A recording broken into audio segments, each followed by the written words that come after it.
Hey guys, it's me, Bam. Welcome to my channel. So, I'm back na. Galing ako ng Maynila. So, last February 22, tapos bumalik ako noong 25. Nandun naman tayo sa Soso, no?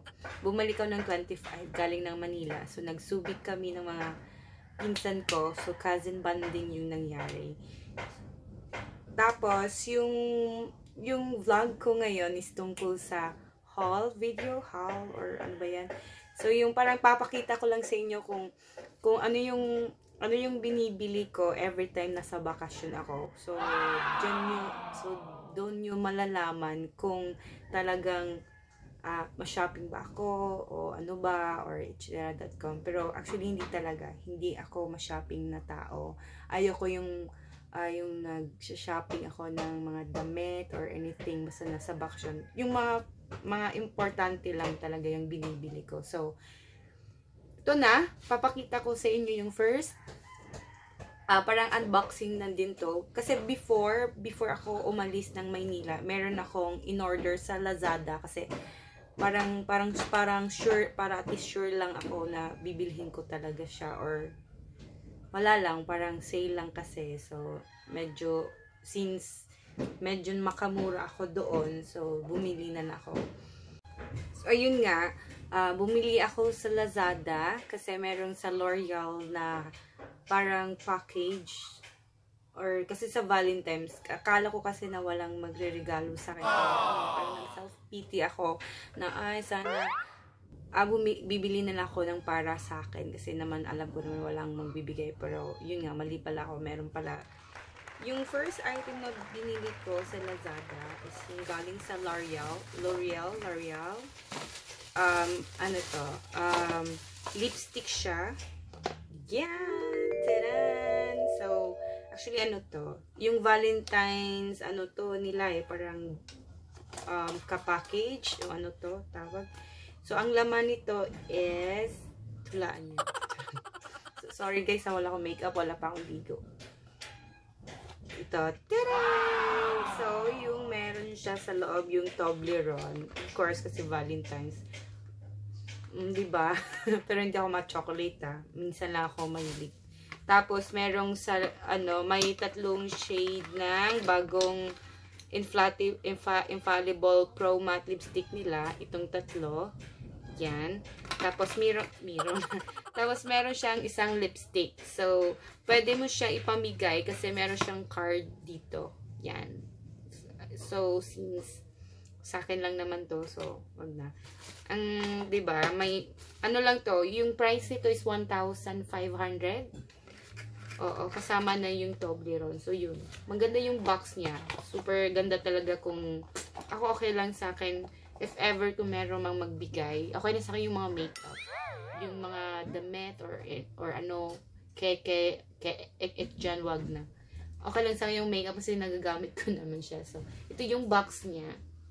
Tapos, ito yung laman ng box. So, sulit na din yung 1,500. So, yung next ko na in-order sa Lazada is meron pala akong binili na mystery box ng Chris. Hindi ko pa siya binuksan kasi gusto ko i-separate video siya. Bale, unboxing na mystery box at the same time makeup tutorial. So, i-separate ko muna to. Hindi ko muna siya i-open para next video na lang to. So, nabili ko siya ng 600 plus, pero yung original price niya is 1,600 plus. Parang ganon yung presyo niya. So, sorry guys, next video na lang to. Next is, yung next item na binili ko sa website nila mismo is yung Vice Cosmetics. Kasi meron silang stock na nung yung Aura Check Collection ba yung tawag? So, bumili ako kasi diba sabi ko nung sa ibang previous video ko na bibili ako ng bagong mga contour powder gusto ko yung sa Vice Cosmetics kasi mas maganda yung mga review. So, bumili ako meron na ako ng, apat yung binili ko. Yan, apat yan. Binili ko yung Confirm, yung shade na For Sure. Yan. Tsaka yung Confirm na shade. So, meron akong light at tsaka dark shade na contour galing sa Vice Cosmetics. Tapos, yung isang yung dalawa din, yung dalawa is yung isang highlighter ng Vice, yung Splendid. Kasi yung isang nabili ko is shimmering yata yun. So, ito medyo mag-gold siya. So, bumili ako ng Bucon na shade. Yan, siya. Kasi, mostly ng clients ko is morena. So, gusto ko siyang i-try sa morena kung ano ba talaga yung effect niya.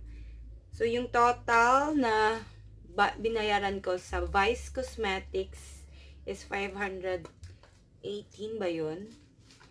Dapat meron siyang free na salamin, pero di ko siya natanggap. Di ko alam kung bakit hindi binigay sa akin kasi yun naman yung nakalagay. Tapos si Daffy, tulog si Daffy, napagod. Di ko alam ba't napagod. Siguro naglalaro-laro sa sala namin. Tapos next, may nung pumunta ako sa Butuan, kasi Butuan yung flight ko, may binili ako na sleeper or sandal sleeper ba yung tawag, nang galing sa Ipanema. Yun yung suot-suot ko sa, kung meron man kayong makita na mga picture ko na ipopost, yun po yung suot ko. Ito po siya. Binili ko siya kasi parang sandal. Hindi ako makapag-sapatos kasi meron akong sugat sa may paa. So, nag-decide na lang ako na bumili ng bagong sandal na comfortable sa akin. So, maganda yung Ipanema kasi matagal siyang magnipis. Tapos, wala lang, parang matibay siya for me. Tapos, maganda din. Simple lang. Yan. Magkano ba to? Nasa 1.3 plus. Tapos, may libreng, na siya, parang bag. So, every regular items ba yun, may libreng ganito ka na bag. So, cute. Okay. So, nilagyan ko siya to ng mga gamit nung nasa bakasyon ako. Okay na din. Hindi ko alam kung hanggang kailan yung nila, promo ng ganito. Pero, siguro parang hanggang March pa siguro. Tapos, next, yung binili ko, baka, siguro mas mauna pa to na video na ma-upload ko kasi yung vlog ko sa Manila. So, bumili ako ng sing-sing. Char.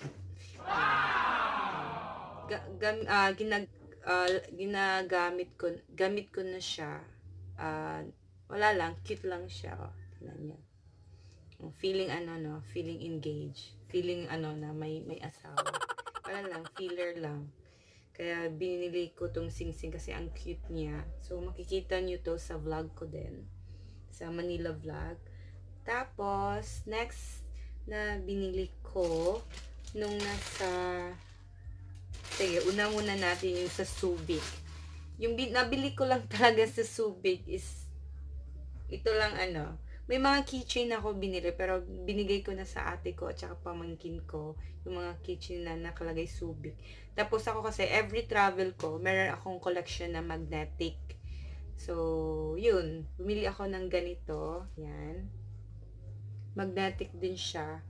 Tapos, yung super cute na turtle na may nakalagay na Subic Bay.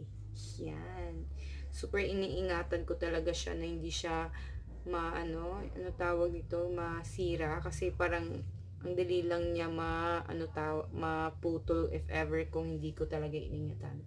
So yun, may dalawang magnetic ako binili. So baka ibigay ko na lang tong isa sa isang ate ko kasi wala akong pasalubong. Tapos yung next, yung parang Pandora na pearl nila, gawa ng local nila dun sa Subic. Di ko sure kung talagang totoong pearl siya, pero mura lang kasi, nasa 200. Tapos yung ano pala mga ganito, parang tatlong 100 pesos yung magnetic. 100 tatlo, parang ganun. Same din sa keychain. Di ako sure parang ganun yung presyo, nakalimutan ko. Tapos ito 200. Maganda siya.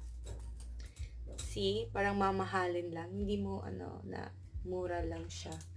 Binili ko lang. Hindi naman ako mahilig ng mamahalin talaga na mga bracelet or ano man. Basta kung bet ko, yun, bibilin ko siya. Kahit mura lang. Tapos, yung next natin is yung nasa Manila na ako. Every time pag nasa bakasyon talaga ako, pumupunta ako ng Watson. Pag nasa Watson ako, alam na, mga makeup talaga yung binibili ko, as in. So, bumili ako ng mga makeup. Bumili ako ng foundation, ng Maybelline, kasi malapit na maubos yung isang Maybelline ko. So, yung, warm nude yung shade niya. Yan, warm nude. Gamit ko to sa client kasi. Tapos, bumili din ako ng Elana.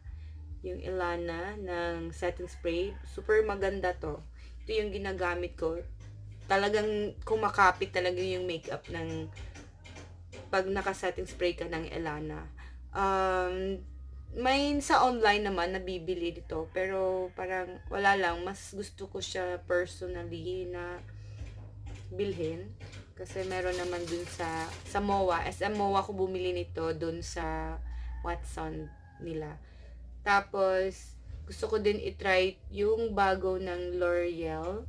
L'Oreal ba? Ano ba tamang pronunciation? Gusto ko tong i-try. So, shade ko siya vanilla. Magta-try ako ng yung makeup. Makeup test ba? Or makeup tutorial na gamit ito. So, ita-try natin to sa next video. So, ito lang yung nabili ko sa Watson. Tapos, last na ba? Ay, hindi pa pala last. Kasi nung nasa Butuan ako, may binili ako na t-shirt. So, ipopost ko na lang dito yung t-shirt na binili ko sa Giordano. Sale, parang sale yun 350. Wala, gusto ko lang yung parang simple lang, t-shirt lang pag bakasyon para at least naman hindi masyadong girly, ganun. Tapos, meron din akong binili doon din sa Subic then na mall nila or sa Pampanga ba yun na yellow t-shirt. Ipopost ko din dito. So, yun lang yung nabili ko talaga for me. Hindi na ako masyadong hindi na din ako bumili ng para mga pasalubong sa mga family ko kasi 10 kilos lang yung check-in ko. So, yun, baka mag-exist ako. Hindi ko madala. So, sayang lang. So, last, na hinanap ko pa talaga siya sa MOA at sa National Bookstore. Nagpabili po yung mahal kong kembal ng libro. Ito. Yan. Yung kay Pokwang at saka ito, parang bigay ko na lang din sa kanya. Matagal na niya to gusto. Hinanap ko to sa nung pumunta sa Davao, sa Butuan. Wala akong makitang ganito. Buti na lang meron sa MOA. Sobrang daming ganito. So, yung parang natuwa na din ako. Kasi meron siyang pinabili sa akin ng isang, ano yung tawag? Cookery book ba yun? Sold out na daw. So, wala. Ito na lang yung binili ko. So, yun. Parang ito lang lahat yata yung nabili ko. Wala na. Hindi ako talaga mahilig mag-shopping. Kung nasa bakasyon ako, more talaga sa makeup or may bibilhin lang, kung example, kung wala na akong damit, yun lang yung ginagawa ko talaga. Anyway, sana meron kayong si Daffy tulog pa rin. Pero sana na-enjoy nyo yung video ko. Try ko sa next video na makagawa ulit ng haul video kung meron bakasyon ulit. Tapos panoorin nyo yung mystery box natin, unboxing ng Chris Aquino na Ever Belena, Advanced Ever Belena. So, watch nyo yun. Tapos, marami ako marami ako i-edit pa kasi galing ako sa bakasyon, so marami ako i-edit. Keep posted lang guys. Magpo-post ako sa Facebook para at least alam nyo kung ano yung next na mga i-upload ko. So, hanggang dito lang tayo. Yun na po lahat. Thank you for watching guys and see you po sa next video ko. Bye!